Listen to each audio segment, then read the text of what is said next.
Hello student, welcome back to my dream classes.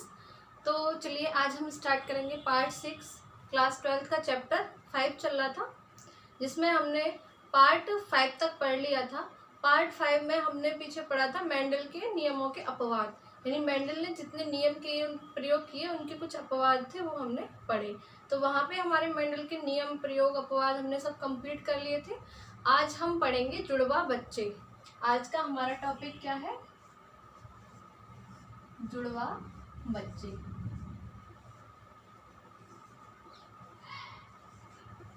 यानी जुड़वा बच्चे जो है, जिनको क्या कहते हैं इंग्लिश में? ट्विंस। जुड़वा बच्चे जो होते हैं वो किस तरीके से पैदा होते हैं, उसके क्या कारण रहे होती हैं जिस कारण जुड़वा बच्चे पैदा होते हैं।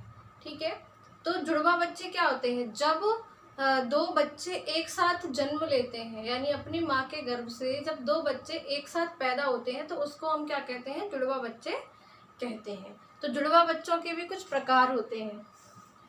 जुड़वा बच्चों के प्रकार होते हैं, यानी कई प्रकार के होते हैं। नंबर 1 होता है एक युग्मजीव। एक युग्मजीव, ठीक है। एक युग्मजीव यमज जिसको कहेंगे, एक युग्मजीव यमज। दूसरा होता है द्वियुग्मजीव।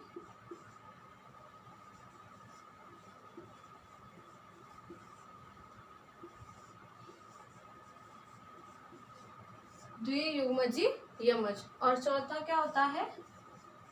श्यामी यमज।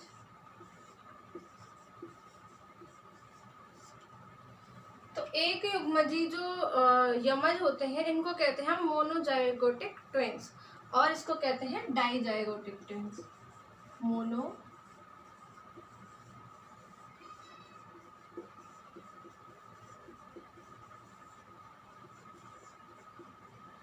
डाइजाइगोटिक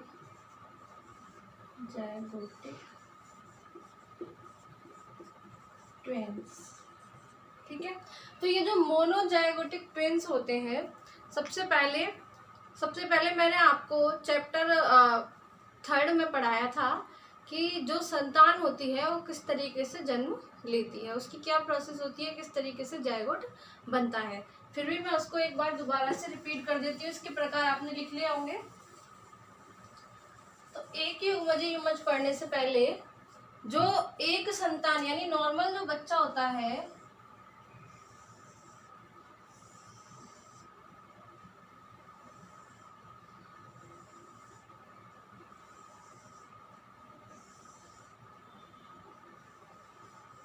फिम्बरी होती है कितनी? 4।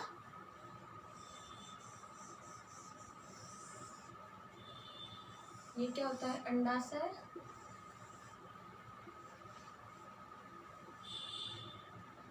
ये होती है एंडोमेट्रियम वॉल।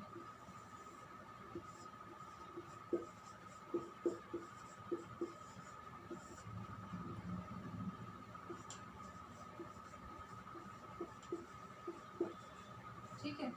अंडाशय में किसका निर्माण होता है? अंडाणु का। किसका? मादा अंडाणु का, है ना।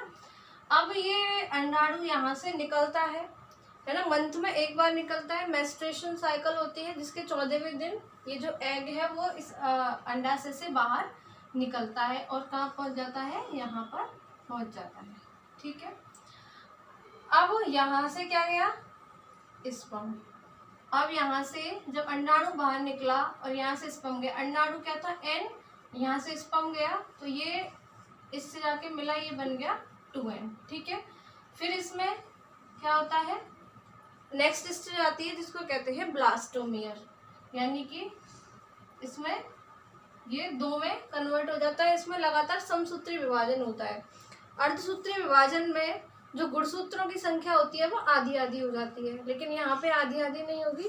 यहाँ पे समसूत्री विभाजन चलता है जिसमें गुणसूत्रों की संख्या दोनों में समान रहती है, जिसको कहते हैं ब्लास्टोमियर। ठीक है। अब यहाँ से कितने बनते हैं? 4। 4 से कितने बनते हैं?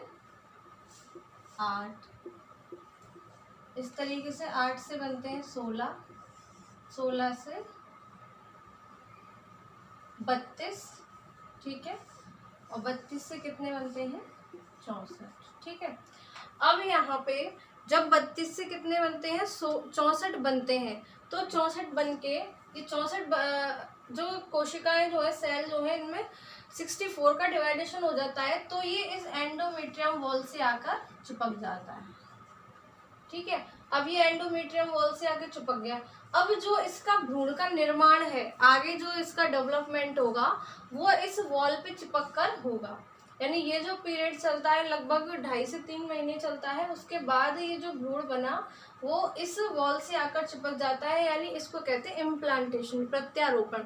इसका प्रत्यारोपण हो जाता है एंडोमेट्रियम वॉल पर आकर, वहां पर ये चिपक जाता है और चिपक के अब ये अपने भ्रूण का निर्माण करता है। यानी कि इसकी अलग अलग लेयर्स बन जाती हैं 3, और तीनों लेयर्स अलग अलग अंग का निर्माण करती हैं, वो हम आगे पढ़ेंगे। थोड़ा सा मैं आपको पीछे भी बता चुकी हूँ। अब यहाँ से इस तरीके से धीरे धीरे इसका डेवलपमेंट होगा और क्या बनेगा,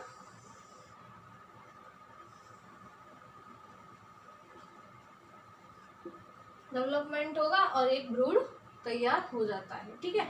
ये तो हुई सिंगल की बात, ठीक है। अब हम पढ़ रहे थे एक युग्मजी यमज, यानी जो मोनोजाइगोटिक ट्विंस होते हैं वो कैसे पैदा होते हैं, ठीक है।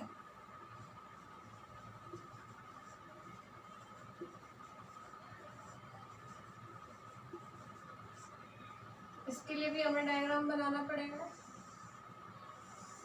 ये डायग्राम तो बिल्कुल आप रट लो, क्योंकि ये डायग्राम बहुत इम्पोर्टेंट है और बार बार ये बनाना पड़ता है, और वैसे भी एग्जाम में काफ़ी बार पूछा जाता है।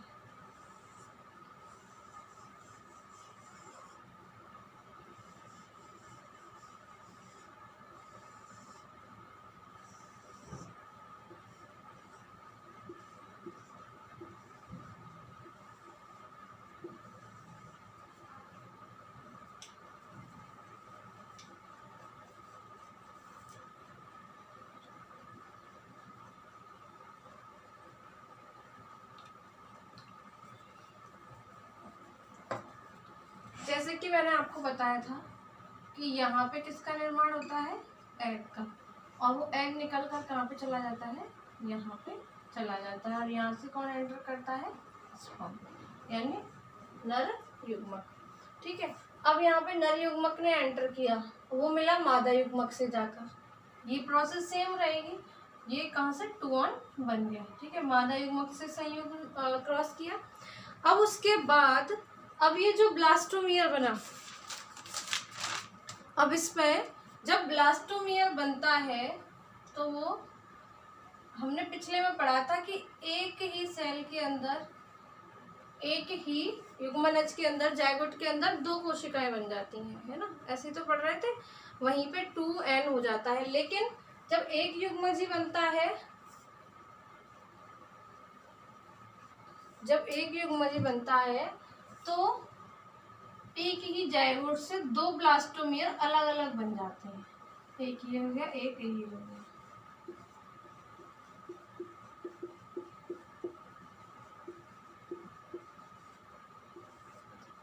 ठीक है।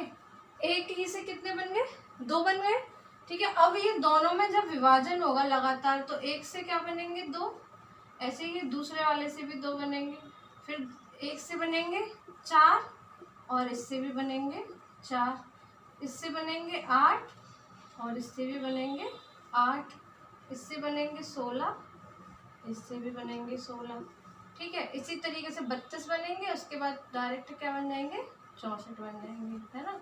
32 का कितने बन जाएंगे, 64। तो अब ये पूरी प्रोसेस चलेगी, यहाँ तक ये बन जाते हैं। उसके बाद क्या होता है, एक जब इसमें विभाजन हो जाता है तो एक 64 कोशिकाओं में डिवाइडेशन होकर इधर एंडोमेट्रियम वॉल पर आ जाता है और दूसरा इस पे आ जाता है। आई बात समझ में, यानी कि जब अंडाणु और शुक्राणु दोनों आपस में मिलते हैं तो क्या बनाते हैं, उनमें निषेचन की प्रक्रिया यानी जायगोट बनाते हैं मिलकर।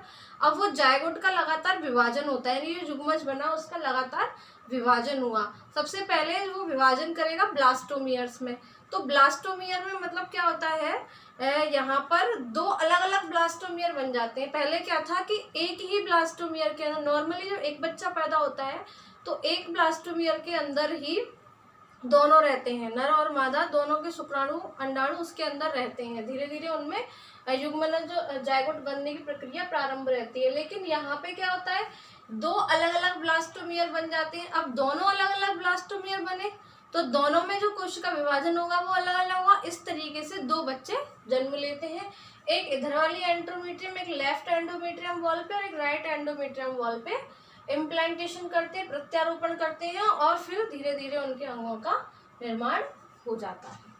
ठीक है, इसको कहते हैं हम एक युग्मजी यमज। अब ध्यान रखिए कि यहाँ पे एक युग्मजी आ रहा है, एक युग्मजी का मतलब क्या है। ठीक है, तो यहाँ पे समझेंगे, एक युग्मजी का मतलब होता है यहाँ पर दो अलग अलग ब्लास्टोमियर का निर्माण सामान्यतः एक ही ब्लास्टोमियर से हो रहा है। एक ब्लास्टोमियर में से दो ब्लास्टोमियर बन रहे हैं। पहले तो एक ही ब्लास्टोमियर था, जब उसकी कोशिकाओं में विभाजन हुआ तो ब्लास्टोमियर की जो बाहर वाली लेयर थी वो ही अलग हो गई। तो एक ब्लास्टोमियर से दो ब्लास्टोमियर का निर्माण होता है। युग्मज पूर्ण रूप से, युग्मज जो है वो पूर्ण रूप से दो ब्लास्टोमियर्स में पृथक हो जाता है। यानी जो युग्मज बन रहा है, जब एक बच्चा पैदा होता है तो ब्लास्टोमियर पृथक होता है, यानी युग्मज से ब्लास्टोमियर बनता है एक। लेकिन यहाँ पे युग्मज से पूर्ण रूप से यानी कि दो ब्लास्टोमियर अलग अलग हो जाते हैं। एक ही युग्मज से संतान उत्पन्न होंगे तो समरूप होंगे। ये बात नोट कर लेना, जब एक ही युग्मज से संतान उत्पन्न होगी तो वो कैसी होगी, जब एक ही युग्मज से संतान उत्पन्न होती है तो वो समरूप होती है। कैसे होती है समरूप, देखिए जैसे मान लीजिए आपको मादा का तो पता ही है कि XX होते हैं और नर में क्या होते हैं, XY होते हैं। अब इन दोनों का ये क्या बन गए, युग्मज। ठीक है, यदि मान लीजिए X तो ये है ही, इस X के साथ हुआ तो क्या बन गया, डबल X, यानी XX बन गए तो संतान होने वाली क्या होगी, मादा होगी। यदि इसके साथ X गुणसूत्र ने आके संयोग किया है तो जो ब्लास्टोमियर बना वो XX का होगा और इधर भी XX ही जाएगा, दोनों में XX, इधर भी XX, तो जो होने वाली संतान होगी वो क्या होगी, मादा होगी। और यदि इस X के साथ Y का संयुग्मन हुआ है, यानी यहाँ तो X ही रहेगा, यदि यहाँ पे शुक्राणु Y आया है तो Y क्या करेगा, दोनों का जायगोट बन रहा है। अब ब्लास्टोमियर में आधे उधर चले जाते हैं, आधे इधर चले जाते हैं, तो इसका मतलब यहाँ पे भी कितना रहेगा, यहाँ पे भी XY होगा और यहाँ पे भी XY होगा, क्योंकि यहाँ पे एक X पहले से था, एक X उसको मिला है, दो नहीं गए थे, एक ही गया है। एक युग्मज से दो का निर्माण हुआ है, एक युग्मज से दो ब्लास्टोमियर बने हैं, तो इस तरीके से क्या होगा, एक युग्मजी। यानी एक युग्मजी का मतलब होता है जब ट्विंस संतान जो होती है, जुड़वा बच्चे होते हैं, या तो दोनों नर हो या मादा हो, यानी एक ही युग्मज से दो ब्लास्टोमियर का पूर्ण रूप से पृथक होना ही एक युग्मजी यमज कहलाता है। जब एक युग्मजी यमज से संतान उत्पन्न होती है तो वो सदैव समरूपता उत्पन्न करती है। ये यहाँ पे आपको लिखना है, उसका डायग्राम बनाना है। कैसे लिखेंगे एक बार फिर से सुन लीजिए। एक युग्मजी यमज में अलग अलग दो अलग अलग ब्लास्टोमियर का निर्माण होता है। सामान्यतः एक ही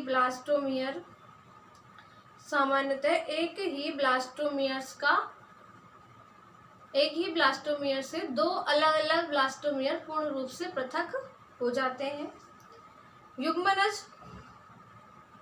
युग्मनज पूर्ण रूप से पृथक हो जाते हैं।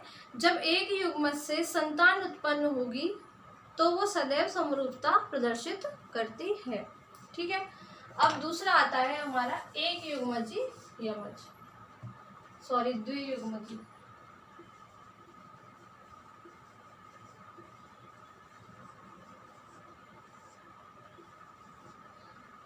द्वियुग्मजी यमज में क्या होता है, देखो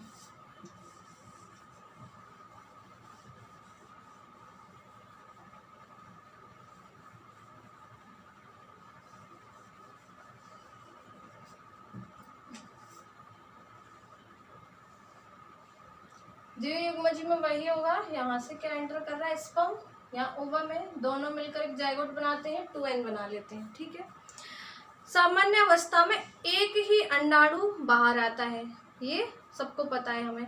नॉर्मली यहाँ पे भी एक ही अंडाणु बाहर आया था एक युग्मजी युग्मज में, और एक अंडाणु आया, एक शुक्राणु आया, और दोनों आपस में मिले। लेकिन उसमें जब दो जुड़वा बच्चे पैदा हुए तो उसमें ब्लास्टोमियर के कारण हुए। जो ब्लास्टोमियर का विभाजन हुआ तो वो दो हो गए थे। एक ब्लास्टोमियर होना था सामान्यतः, लेकिन वो पूर्ण रूप से दो अलग अलग बन गए, इसलिए दो बच्चों का जन्म हुआ। अब द्वियुग्मजी युग्मज में क्या होता है, सामान्यतः एक ही अंडाणु कुछ उससे बाहर निकलता है अंडाशय से, लेकिन द्वियुग्मजी युग्मज में दो अंडाणु बाहर निकलते हैं। कितने निकलते हैं? दो, यानी कि यहाँ पे दो अंडाणु बाहर निकलते हैं।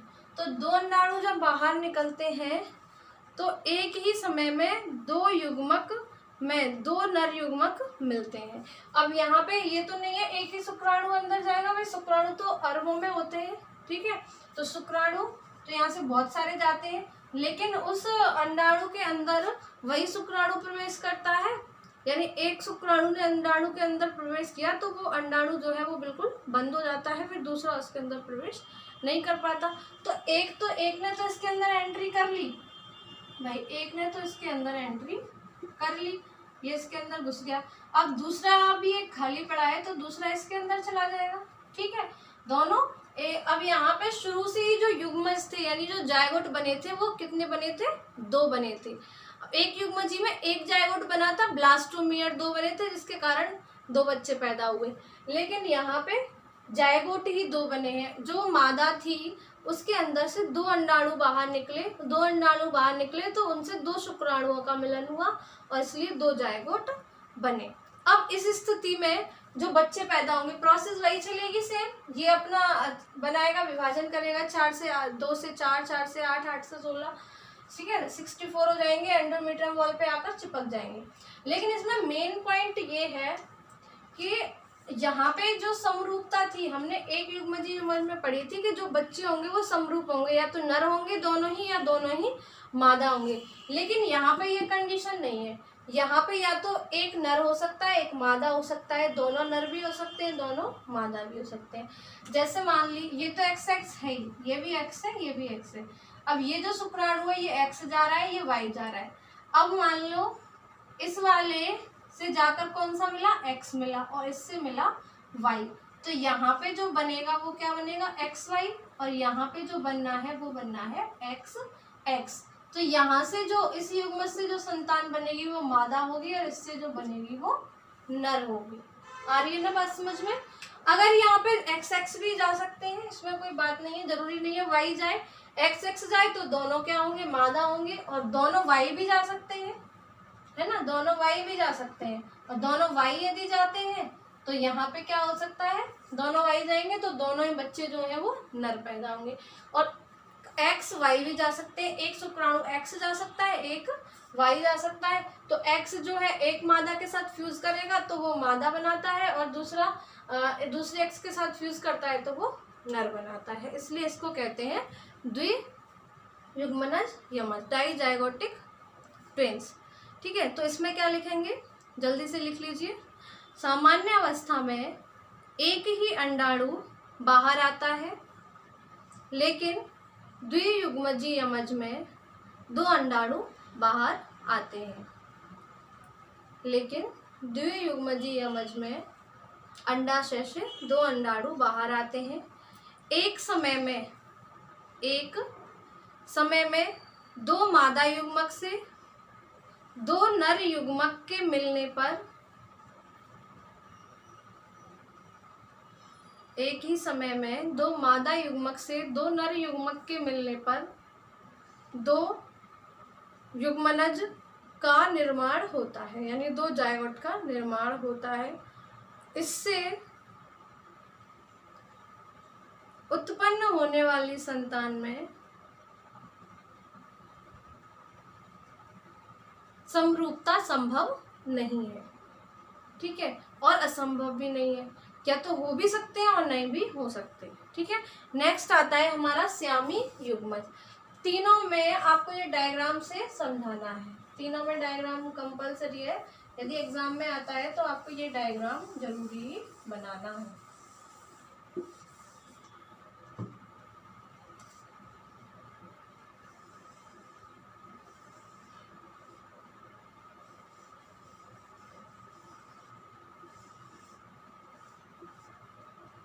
तीसरा क्या है हमारा,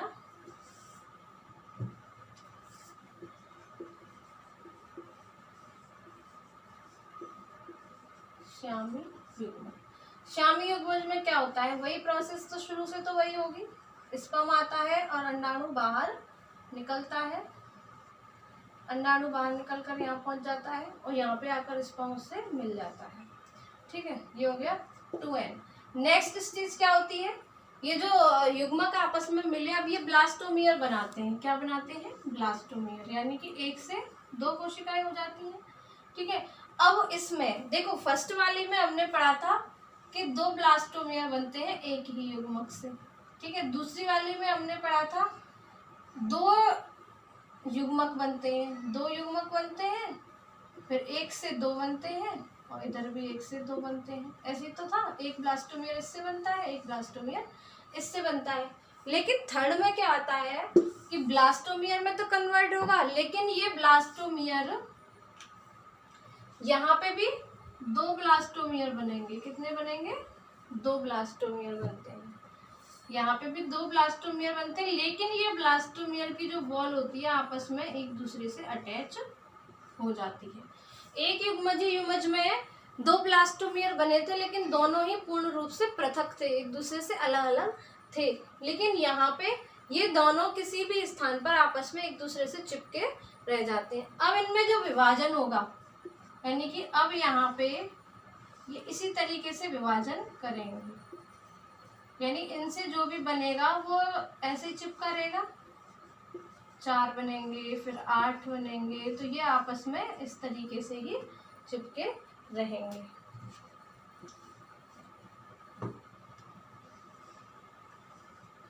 आठ से फिर कितने बनते हैं, 16, फिर 16 से बनते हैं 32 और 32 से बनते हैं 64। तो ये दोनों लगातार आपस में चिपक रहे हैं। तो इनसे जो उत्पन्न होगी अब 64 एंडोमेट्रियम वॉल पर आकर चिपक जाएंगे, लेकिन चिपकेंगे दोनों ही साथ में।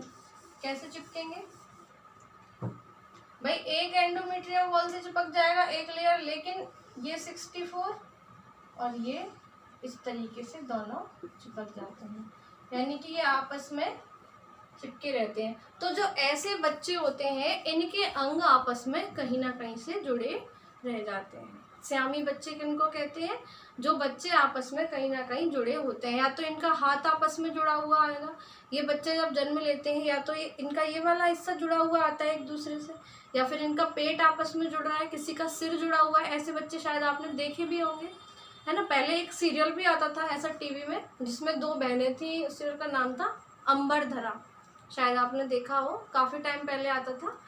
तो उसमें वो दोनों बहनें थी, उनका ये हिस्सा जुड़ा हुआ था। तो अब आपको समझ में आना चाहिए, आप बायो के स्टूडेंट हो, कि जो श्यामी बच्चे होते हैं जिनके अंग जुड़े होते हैं वो किस कारण पैदा होते हैं।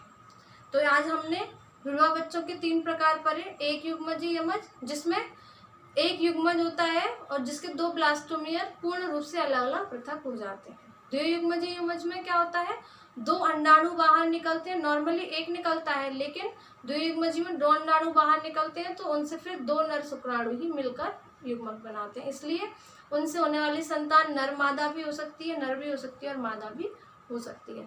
तीसरा था श्यामी युग्मज, यहाँ पे भी 2 ब्लास्टोमियर बनते हैं, लेकिन वो ब्लास्टोमियर किसी स्थान पर आपस में चिपके रह जाते हैं, जिसके कारण जो संतान उत्पन्न होती है वो भी, उसके भी अंग जो है वो चिपके हुए पैदा होते हैं। ठीक है, तो यहाँ पे हम लोगों ने आज जुड़वा बच्चे का टॉपिक जो है कंप्लीट कर लिया। तो नेक्स्ट टॉपिक हम पढ़ेंगे पार्ट 7 में लिंग निर्धारण की क्रियाविधि, यानी कि जो मनुष्यों में या पशु पक्षियों में लिंग निर्धारण होता है वो किस गुणसूत्र के कारण होता है, ये हम नेक्स्ट पार्ट में पढ़ेंगे। आशा करती हूँ जो भी मैंने आपको पढ़ाया है वो अच्छे से समझ में आया होगा आपको। कोई भी आपकी प्रॉब्लम है तो प्लीज़ कमेंट बॉक्स में आकर क्लियर करिए और मेरी वीडियोस को लाइक ज़रूर करिए, जिससे कि मुझे समझ में आए कि मैं जो पढ़ा रही हूँ आप समझ पा रहे हो या नहीं समझ पा रहे हो। Thank you.